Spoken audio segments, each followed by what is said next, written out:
Hello all of you, welcome back to my channel. मैं आज आप लोगों के लिए लेकर आ चुकी हूँ एक कलेक्टिव रीडिंग जिसका टॉपिक रहने वाला है कल रात वह आपको लेकर कैसा महसूस कर रहे थे, या आपके पर्सन, आपके पार्टनर जो है कल रात आपके लिए कैसा फील कर रहे थे, हम ये जानेंगे। लेकिन ये रीडिंग जनरल है, कलेक्टिव है। हो सकता है कि आपकी सिचुएशन के साथ एक्यूरेटली रेजोनेट करे, हो सकता है ना करे। तो एज यूजुअल, जैसा कि आप जानते हैं, ज़बरदस्ती अपने आप को फिट इन मत करना। एक जनरल कलेक्टिव रीडिंग है, इस बात को ध्यान रखना, ओके व्यूअर्स। लेकिन सभी ज़ोडिएक साइंस के लिए है, टाइमलेस है। जब भी आप इस वीडियो तक पहुंचोगे, जब भी आप मुझे सुन रहे हो, ये आपके साथ तभी रेजोनेट करेगी क्योंकि जब भी ये वीडियो आप तक पहुंचा है या आप इस वीडियो तक पहुंचे हो, कोई मीनिंग है इसके पीछे, डेफिनेटली इसमें कोई मैसेज है, तभी आप यहाँ तक पहुंचे हो। Okay, let's not waste time और देखते हैं यहाँ पे कि कल रात आपके जो लव इंटरेस्ट हैं ओह माय गॉड, कल रात आपके जो लव इंटरेस्ट हैं वो आपको लेकर कैसा महसूस कर रहे थे। तो एक कार्ड तो अपने आप ही अनफोल्ड हो गया है। यहाँ पर लिखा है, look at your patterns in relationship, it requires inner strength to recognise that you need to change और मॉडिफाई योर बिहेवियर। कहीं ना कहीं यहाँ पर व्यूअर्स ऐसा लगता है कि आपके जो लव इंटरेस्ट है, आपके जो पार्टनर है, ऐसा लगता है कल रात कहीं ना कहीं उन्होंने एक सेल्फ एनालिसिस किया है, यानी खुद को एनालाइज करने का सोचा है, आत्मचिंतन करने का सोचा है, खुद के बारे में सोचा है कि उनके पास्ट डिसीजंस कैसे रहे, उनका बिहेवियर आपके साथ कैसा रहा, उनके एक्शंस कैसे रहे, उनके डिसीजंस कैसे रहे पास्ट में, उनका रिलेशनशिप को लेकर, लव लाइफ को लेकर कैसा पैटर्न रहा है, क्या वो पैटर्न ठीक रहा है, क्या सही पैटर्न पर ऑपरेट किया उन्होंने, एक सही डिसीजन लिया पास्ट में, या क्या उनका ट्रैक रिकॉर्ड रहा पास्ट में, कैसा उनका पैटर्न रहा। कहीं ना कहीं खुद ही उन्होंने ये रात को एनालाइज किया है। जब रात को इंसान शांति में होता है, अकेले में होता है, उसके पास उतना टाइम होता है, वैसा स्पेस होता है, वैसा जोन होता है कि वो थोड़ा आत्मचिंतन कर पाए, सेल्फ एनालिसिस कर पाए कि मैं क्या हूँ, मैंने क्या किया है, जब वो अपने साथ होता है, सिर्फ किसी और का ओपिनियन नहीं होता, किसी और की प्रेजेंस नहीं होती, वो अपने आप के लिए शांति से सोच सकता है। यहाँ पर ऐसा लगता है कि कल रात जैसे इनके आत्मा ने इनको एक आईना दिखाया, यानी कि इनको मिरर दिखा दिया है इनके अंतरात्मा ने कि देखो तुम ये हो। यानी कल रात इनको एक रियलिटी चेक मिला है सेल्फ एनालिसिस से। ओके, इसका अगर साधारण कहें तो इनको एक आईना दिखाया गया है खुद की आत्मा के द्वारा कि देखो तुम पहले क्या हो, पहले अपने आप को झांक के देखो, पहले अपने आप को देखो कि तुमने क्या किया है। तो मुझे लगता है कि कहीं ना कहीं कल रात इन्होंने सेल्फ एनालिसिस किया कि प्यार में उनका पैटर्न क्या रहा है, आपके साथ उनका क्या पैटर्न, क्या बिहेवियर रहा है, ये उन्होंने एनालाइज किया।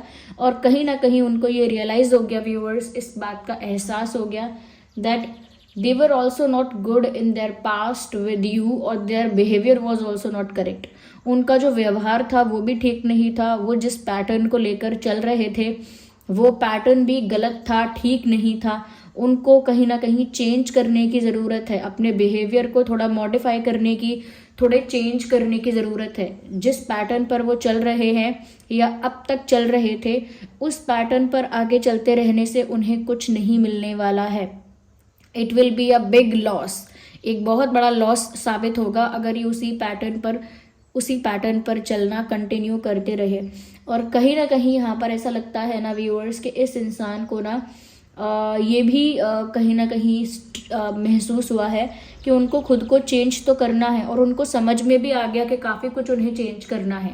लेकिन वो चेंज करने के लिए अंदर से जो गट्स चाहिए, जो हिम्मत चाहिए, जो स्ट्रेंथ चाहिए, वो एकदम से नहीं आती। वो स्ट्रेंथ किसी किसी में ही होती है, और कुछ लोगों को वो स्ट्रेंथ गैदर करनी होती है। ओके, वो हिम्मत जुटानी होती है। अगर उतनी हिम्मत होती नहीं है तो उतनी हिम्मत इकट्ठी करनी होती है, जुटानी होती है कि हाँ, मैं अपने आप को चेंज करूँ, मैं अपने जिस पैटर्न पर मैं चल रहा हूँ या चल रही थी उसे ब्रेक करके एक न्यू डायरेक्शन या एक नया रास्ता बनाऊँ और अपना बिहेवियर भी चेंज करूँ। तो कल रात ये सेल्फ एनालिसिस इस इंसान के साथ हुई है और इनको डिसअपॉइंटमेंट भी हुई।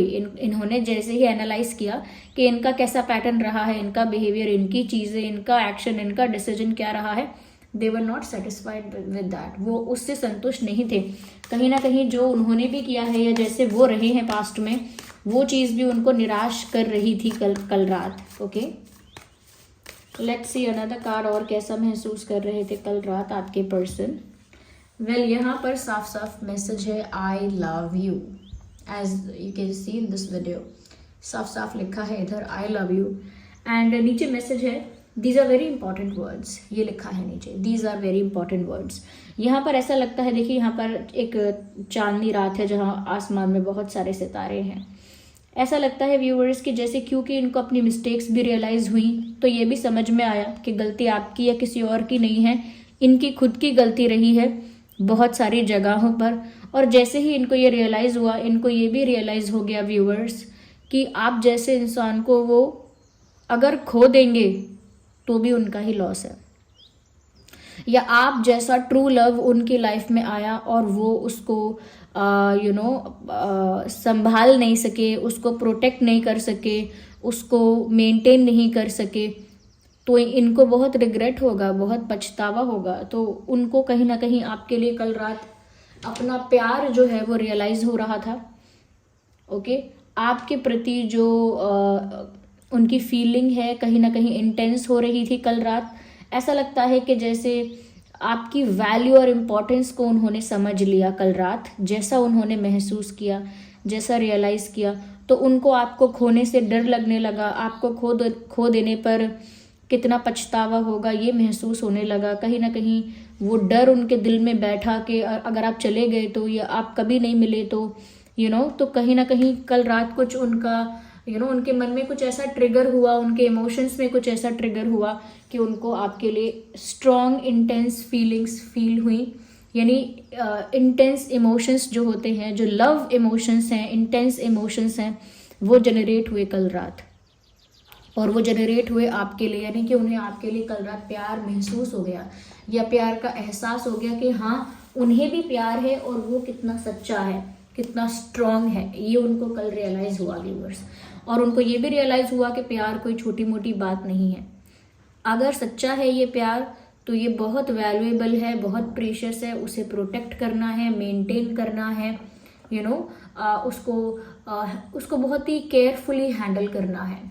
ये उनको समझ में आ गया कि उन्हें आपसे प्यार है और उस प्यार को बहुत प्रोटेक्ट करके, बहुत प्यार से संभाल के रखना होगा। तो ऐसा लगता है जैसे कल जो रियलाइजेशन हुआ है उसकी वजह से इनके इमोशंस जो हैं वो ट्रिगर हुए। Appreciating this moment, each and every situation has an equal opportunity to grow and find love. यहाँ पर व्यूवर्स ऐसा लगता है कहीं ना कहीं ये जो उन्होंने कल रात सेल्फ एनालिसिस किया है, जो उन्होंने कहीं ना कहीं अपने भीतर झांक के देखा है, तो कहीं ना कहीं व्यूवर्स वो इस चीज़ के लिए थैंकफुल भी फील कर रहे थे कि आप जब उनसे दूर थे तभी उन्हें ये समय मिला कि वो अपने ऊपर चिंतन करें, अपने आप में झांक के देखें, सेल्फ एनालिसिस करें, खुद जाके आईना देखें कि वो क्या है, वो खुद क्या है, या उन्होंने क्या किया है, एक सेल्फ एनालिसिस करें। और ये सेल्फ एनालिसिस इंसान जब भी कर पाता है जब वो अकेला पड़ जाता है या फिर वो सेपरेशन में आ जाता है। तो व्यूअर्स अगर कुछ समय से या काफ़ी दिनों से आप इनसे दूर थे, एक नो कांटेक्ट था, सेपरेशन था, ऐसी सिचुएशन थी अगर, तो व्यूअर्स इस इंसान को उस सेपरेशन के टाइम में, उस नो कांटेक्ट के टाइम में उनको इतना समय मिला कि उन्होंने खुद पर एनालिसिस किया, यानी खुद को एनालाइज किया, खुद के बारे में विचार किया, अपनी लाइफ के डिसीजंस को सोचकर खुद भी निराश हुए। तो उनको वो समय मिला, उनको जो समय मिला उसमें उनको अपनी गलती रियलाइज हो गई, आपके प्रति प्यार का एहसास हो गया। ये रिश्ता प्रीशियस कितना ज़्यादा है ये आसानी से नहीं मिलेगा, ये लव अगर सच्चा है तो ये आसानी से नहीं मिलेगा। तो एक बात को लेकर, एक बात से ही उन्हें बहुत सारी बातों का एहसास हो गया, आपके प्रति अपने प्यार का भी एहसास हो गया कि वो कितना स्ट्रॉन्ग है, उनका इमोशन, उनकी फीलिंग आपके लिए कितनी इंटेंस है, इसका भी उनको एहसास हो गया। तो जितना समय वो आपसे दूर रहे उन्हें ये सारी चीज़ों का एहसास हुआ, उन्हें ये सारी चीज़ें समझने के लिए समय मिला और वो समझ भी पाए। तो अगर वो आपके साथ ही होते और आपके साथ ही उनका कुछ कॉम्प्लिकेशन या ऑन एंड ऑफ या कोई कम्युनिकेशन, कोई फाइट, कोई आर्ग्यूमेंट, कुछ ना कुछ ऐसे अनबन मतभेद चल रहा होता, तो सच में वो आपको ही ब्लेम करते या कहीं ना कहीं अपने आप को करेक्ट बताते हैं, अपने आप को राइट बताते हैं, और उन्हें इतना टाइम नहीं मिलता, इतना स्पेस नहीं मिलता कि वो अपने बारे में सोचें और एहसास कर सकें कि वो कितने गलत हैं, या वो क्या खो रहे हैं, या उनके लिए क्या इम्पोर्टेंट है। तो व्यूअर्स, उन्हें उस वक्त में वो चीज़ें रियलाइज़ हुई जब आप उनके पास नहीं थे, और इसीलिए वो उस वक्त को थैंक यू भी बोल रहे हैं कि वो पेनफुल टाइम तो था कि आप उनके साथ नहीं हैं, एक ऐसा अनहैप्पी फेज तो था वो, जब आप इनके साथ नहीं थे, या जब आप इनके साथ उस वक्त नहीं थे, तो इनके लिए वो एक सैड अनहैप्पी फेज था। लेकिन वो फेज अच्छा भी था, उस फेज को, उस समय को वो थैंक यू भी करते हैं कि अच्छा है वो समय आया जब उनको अपने साथ वक्त बिता के बहुत सारी चीज़ें समझने का समय मिला। तो वो थैंक यू करते हैं कि मुझे समय मिला सोचने के लिए, अच्छा ही हुआ कि थोड़े दिन के लिए या कुछ समय से हम सेपरेट हुए, अच्छा ही हुआ कि हमारे बीच कोई बात नहीं हो रही थी, तब मुझे समय मिला कि मैं अपने बारे में सोचूं। क्योंकि उनको लगता है कि ये जो टाइम उनको मिला, ये एक अपॉर्चुनिटी मिली, ये उनको एक चांस मिला, ये एक मौका मिला री इवैल्यूएट करने के लिए, दोबारा से समझने के लिए, उसी सिचुएशन को अलग अलग एंगल से समझने के लिए, दिल और दिमाग दोनों से समझने के लिए, उनको एक अपॉर्चुनिटी मिली कि इस रिश्ते को वो अब भी प्रोटेक्ट कर सकते हैं, ग्रो कर सकते हैं, क्योंकि ये ट्रू है, क्योंकि ये सच्चा है, इसमें सच्चाई है, इसमें प्योरिटी है। तो viewers, they are thanking that time उस चीज़ को थैंक यू करते हैं कि अच्छा है मुझे वो समय मिला। Let's take last card from this deck. Okay, इस डेक से अब एक ही कार्ड लेंगे। Let's see what comes. So this is popping out. Embrace your emotions. मुझे ऐसा लगता है व्यूअर्स कि क्यों इनको अब तक अपने इतने इंटेंस इमोशंस का रियलाइजेशन नहीं हुआ था, क्यों अब तक इनको अपनी फीलिंग्स को लेकर एक एहसास नहीं हुआ था, रियलाइजेशन नहीं हुआ था। ये रिश्ता और आप कितने प्रीशियस हो, इस बात का इनको लंबे समय तक एहसास नहीं हुआ, या इस बात को लेकर ये सीरियस नहीं हो पाए, या इंटेंसली इस चीज़ पर गौर नहीं कर पाए, या जो भी है। क्योंकि व्यूअर्स, यहाँ पर ऐसा है कि इस इंसान ने कोशिश ये की कि अपने इमोशंस को ना हाइड करें, अपनी फीलिंग्स को थोड़ा सप्रेस करें, हाइड करें, क्योंकि एक डर भी था कि आप पता नहीं क्या जज करोगे कि ये तो बिल्कुल क्रेजी है मेरे लिए, ये कितनी डेस्परेट है, कितना डेस्परेट है, ये तो बिल्कुल एक चेजर जैसा इंसान है। तो आप भी उनको जज कर सकते हो, सोसाइटी, फ्रेंड सर्कल, फैमिली भी उनको जज कर सकता है। तो उन्होंने व्यूअर्स जजमेंट के डर के मारे, या एक तो फियर ऑफ जजमेंट था कि कोई उनको जज करेगा या सब क्या सोचेंगे, और कहीं ना कहीं उनको ये भी डर था, डर नहीं कह सकते, बट उनके दिमाग में ये बात भी थी कि ऐसे किसी के आगे वल्नरेबल हो जाना, किसी को सरेंडर कर देना, ये उनके कॉन्फिडेंस के लिए, उनकी पर्सनालिटी के लिए, उनकी इमेज के लिए अच्छा नहीं है। I think this person is very image conscious. इस इंसान को अपनी इमेज की बड़ी चिंता रहती है कि इनकी इमेज लोगों के आगे कैसी है, वैसी बनी रहे, खराब ना हो जाए, इमेज वैसी ना हो जाए जो लोगों के दिमाग में इनके लिए जो एक इमेज बन चुकी है, या एक पर्सनालिटी बन चुकी है, वो वैसी ही रहे, वो चेंज ना हो। तो यहाँ पर भी व्यूअर्स, मुझे लगता है बहुत टाइम तक इनको अपने प्यार का, इस रिश्ते की वैल्यू का रियलाइजेशन इसीलिए नहीं हुआ, या अपनी गलती का भी रियलाइजेशन इसीलिए नहीं हुआ क्योंकि ये अपने इमोशंस को एम्ब्रेस ही नहीं कर रहे थे, अपने इमोशंस को ना सप्रेस कर रहे थे, अपने इमोशन को हाइड कर रहे थे, दबाने की कोशिश कर रहे थे। देखिए यहाँ मैसेज भी लिखा है, don't push down your feelings, यानी अपनी फीलिंग्स को नीचे पुश मत करो, दबाओ मत। Don't push down your feelings और जज योर इमोशंस, और अपने इमोशंस को जज भी मत करो कि मेरे इमोशंस असली नहीं है, टेम्परेरी हैं, ये तो बस अट्रैक्शन है, ये तो बस क्रश है, 4 दिन चलेगा, मैं तो बस टाइम पास कर रहा हूँ या कर रही हूँ, नहीं मैं सीरियस नहीं हूँ इस इंसान के लिए, अरे इस इंसान में ऐसा क्या जो मैं सीरियस हो जाऊँ, तो इतना भी जज मत करो अपने इमोशंस को। आपको खुद नहीं पता लगेगा कि आप उस इंसान से कब अटैच हो गए हो, कब मैडली इन लव उस इंसान के साथ कब प्यार में हो चुके हो, आपको खुद भी एहसास नहीं होगा। तो जो भी आप फील करते हो उसको हाइड और सप्रेस करने की जगह उसको इम्ब्रेस करो, उसको और ग्रो होने दो, उसको दबाओ मत। अगर वो बढ़ती है, फीलिंग इंटेंस होती है, तो उसे होने दो। ये सब उन्हें कल रात समझ में आया व्यूवर्स कि अब वो अपने इमोशंस को सप्रेस नहीं करेंगे, इम्ब्रेस करेंगे, खुद के इमोशंस को ज़्यादा जज भी नहीं करेंगे। और जो उनको रियलाइज़ हुआ है इस खाली समय में, आपके बिना जो टाइम उन्हें मिला, और उनको जो रियलाइज़ हुआ है वो बहुत ही इंपॉर्टेंट बात है कि उन्हें आपसे प्यार है और वो बहुत सच्चा है, जेन्युइन है। और जो उनका पैटर्न रहा है वो टेरेबल था, गलती थी उसमें। तो ये सब बातें उन्हें रियलाइज़ हुई हैं। I think it's a good sign. और देख लेते हैं यहाँ पे, लेट्स क्लैरिफाई मोर। और देखते हैं यहाँ पे कि और कल रात वह कैसा महसूस कर रहे थे। Now let's use this tarot deck. My God. पूरे दिन मेरा गला ठीक रहेगा, बस एक रीडिंग करते समय ये शुरू हो जाएगा। है शफलिंग स्टार्ट करते ही पहले हमें 4 ऑफ वैंड्स दिखा है, that's a good sign. Okay, union हो सकता है आप लोगों के बीच में, क्योंकि प्यार तो उनको है ही। आई लव यू का तो मैसेज यहाँ पर आ ही गया पहले ही। ओके, मुझे लगता है काफ़ी कुछ क्लैरिफाई करने आएंगे आपको ये। इन्होंने मन बना लिया है, इन्होंने सोच लिया है कि जो जो छुपा के रखा था आपसे वो सब कुछ सच सच बता देंगे आपके पास आके, सब कुछ सच सच बता देंगे, क्लियर कर देंगे बहुत सारी चीज़ें। अगर कुछ कन्फ्यूजन है, बहुत सारी बातों के अगर आपको जवाब चाहिए, आंसर्स चाहिए, तो नाउ दे आर रेडी।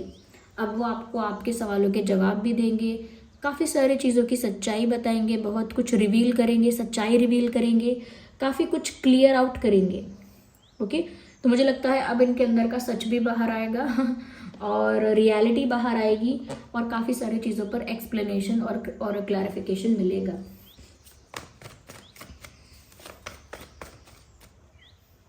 सो या है वी है। ओके, मुझे लगता है व्यूवर्स कि उन्हें जो अब आपके प्रति प्यार का एहसास हुआ है, अब वो उसको सेलिब्रेट करने की एनर्जी में है। अब वो आपके साथ एंजॉय करना चाहते हैं लाइफ को, आपके साथ पार्टी करना चाहते हैं, हैंग आउट करना चाहते हैं, डेट पर जाना चाहते हैं, टाइम स्पेंड करना चाहते हैं। ओके, आपके साथ लवी डवी जेस्चर्स करना चाहते हैं, रोमांटिक जेस्चर्स। ये लवी डवी कैसा वर्ड है, तो रोमांटिक जेस्चर्स आपके साथ करना चाहते हैं। I think they want to have fun with you. उन्हें आपके साथ एंजॉय करना है, अब उन्होंने ये सोचा है कल रात। हो सकता है आप दोनों में से किसी का जन्मदिन आ रहा है, जन्मदिन नहीं तो कोई और सेलिब्रेशन आ रहा है। आई थिंक आपके साथ एंजॉय करने की इच्छा है उनकी, टाइम स्पेंड करने की इच्छा है। ओके, मुझे लगता है अब बहुत कुछ कन्फेस करने वाले हैं। अब जो जितना बोला नहीं महीनों सालों, अब वो एकदम जैसे बांध टूट जाता है नदी का। एक समय तक तो रोक के रखता है वो उस फ्लड को, लेकिन जब प्रेशर ज़्यादा हो जाता है और ज़्यादा पानी आता है और ज़्यादा प्रेशर के साथ आता है, तो फिर बांध जो डैम है वो टूट जाता है। मुझे लगता है इनका भी वो बांध अब टूट रहा है और ऑलमोस्ट टूट गया है। अब इनकी तरफ से बहुत सारे कन्फेशंस आएंगे, मिस्टेक को लेके कन्फेशन, इमोशन को लेके कन्फेशन, प्यार को लेके कन्फेशन, काफ़ी सारी चीज़ों का explanation, justification, clarification. I think now they will talk a lot. अब इनकी तरफ से बहुत सारी बातें होने वाली हैं, ये इंसान अब बहुत कुछ कहने वाले हैं। जितना भी कुछ दबाया छुपाया हुआ रखा था, it will come out. Yes, it will come out.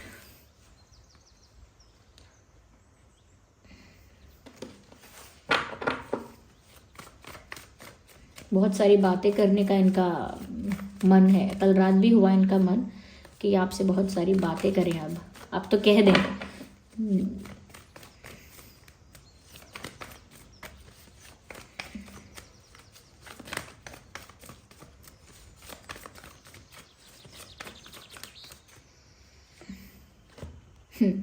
Now they will come to you. अगर ये फिजिकल डिस्टेंस पर हैं, अगर जोग्राफिकल डिस्टेंस है आप दोनों के बीच, अलग सिटी, अलग स्टेट, अलग कंट्री वगैरह डिस्टेंस है अगर किसी तरह का, तो भी आपकी तरफ आने वाले हैं।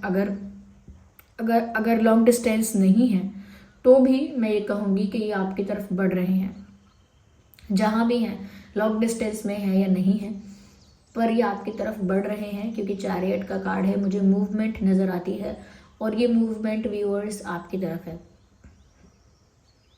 Yes, they are moving towards you, आपकी तरफ बढ़ रहे हैं। आप लोगों के बीच में जो भी कॉन्फ्लिक्ट रहे हैं, जो भी डिफरेंसेस रहे हैं, उनको साइड लाइन करके, उनको पूरा अवॉइड करते हुए कि ये डिफरेंसेस, ये कॉन्फ्लिक्ट्स कोई मायने नहीं रखते, they don't matter at all, और वो आपकी तरफ बढ़ रहे हैं। ओके, कॉन्फिडेंटली आपकी तरफ बढ़ने का डिसाइड कर लिया है इस इंसान ने, और कल रात ही कर लिया है। अपनी गलती का एहसास हुआ है तो आपकी तरफ बढ़ने का सोच ही लिया है कि अब उन्हें आपकी तरफ मूव करना है। अगर हम ज़ोडिएक साइंस की बात करें तो जेमिनाई, लिब्रा, एक्वेरियस हो सकता है ये पर्सन, या आप। Gemini, Libra, Aquarius and cancer, Scorpio, Pisces, Aries, Leo, Sagittarius. Yes, Aries, Leo, Sagittarius. तो ये कुछ ज़ोडिएक साइंस हैं जो आपके या उनके हो सकते हैं। So this was the reading, I hope it was helpful. आप कमेंट करके बताइएगा, अगर रिलेटेबल है, रेजोनेट करती है तो बताइएगा कितने % करती है।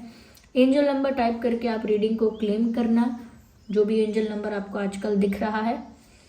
ओके, एंजल नंबर टाइप करके आप रीडिंग को क्लेम करना। 333 एंजल नंबर मुझे यहाँ दिख रहा है। इसका मीनिंग आप गूगल पे सर्च कीजिए और कमेंट्स में इसका मीनिंग लिखिए, क्या गाइड किया जा रहा है, मैसेज इसका जो भी है लिखिए, आपको भी मिल जाएगा, बाकी सबका व्यूअर्स को भी मिल जाएगा। तो 333 एंजल नंबर टाइप करके रीडिंग को क्लेम करना। 333 यहाँ दिख रहा है मुझे। Okay, so this was the reading. जिस भी फॉर्म ऑफ वर्ड पर आपका फेथ है उन्हें कमेंट्स में थैंक यू लिखें for this reading, for this guidance. Okay, thank you for your precious time viewers. चलिए मिलते हैं अगली रीडिंग में, तब तक के लिए bye bye family, love you all, take care.